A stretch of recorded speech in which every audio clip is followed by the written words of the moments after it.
curve.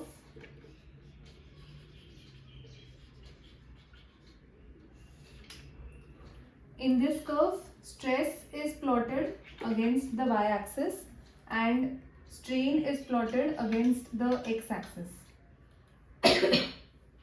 Now what is stress? Stress is force upon area. It is the force that is applied to the structure, and strain is the deformation that occurs because of the external load. Now stress is the force or load that is applied, and strain is the deformation that occurs in response to this load. So this curve is also known as load deformation curve. Now let's understand the different regions of this curve. So this initial range is known as the toe region.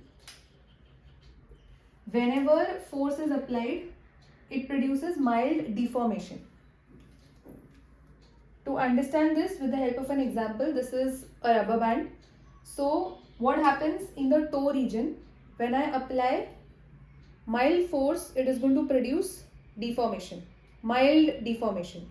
So the first response to the stress that is applied inside the connective tissue, what happens? Initially the collagen fibers are wavy like this. So after the force is applied, they straighten.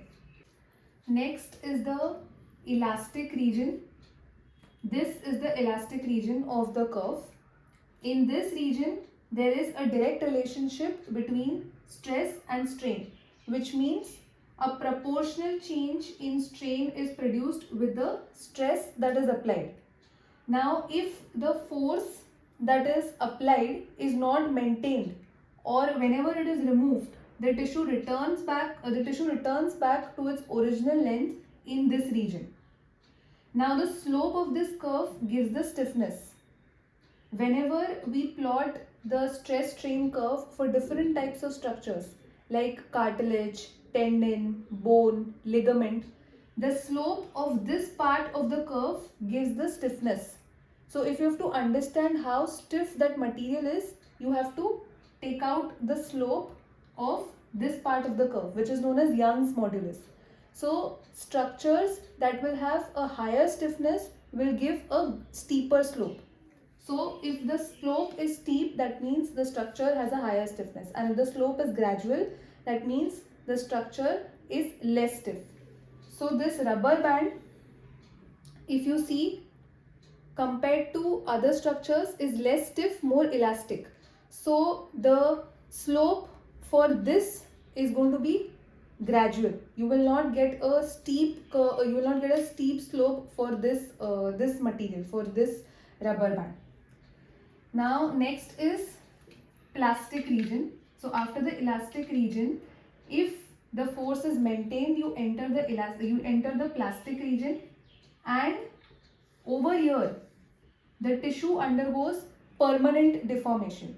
If you enter the plastic region, after this the tissue cannot go back to its original length, and if the force is continued after a certain point of time, as you can see, there is no deformation that occurs. Okay, it plateaus.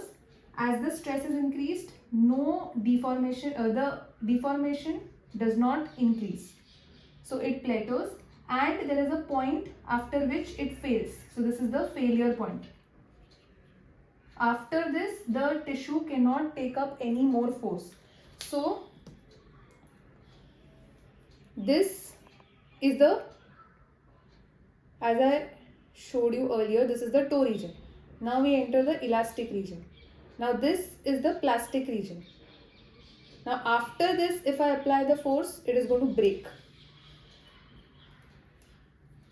The failure point, after this, if the force is applied, it is going to break. So this is how the stress strain curves looks like.